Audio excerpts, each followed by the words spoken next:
Annie Richards knows there are a million things to look out for. Bicycle accidents, food poisoning, chicken pox, smallpox, typhoid fever, runaway zoo animals, and poison oak.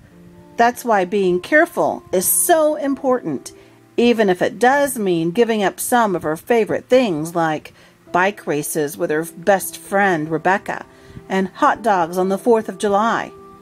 Everyone keeps telling Annie not to worry so much, that she's just fine.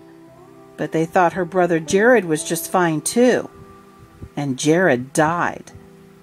It takes a new neighbor who looks as plain as a box of toothpicks, but has some surprising secrets of her own to make Annie realize that her plans for being careful aren't working out as well as she had hoped.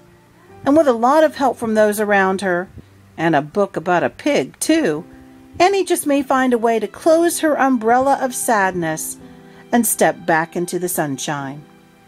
Read Umbrella Summer by Lisa Graff.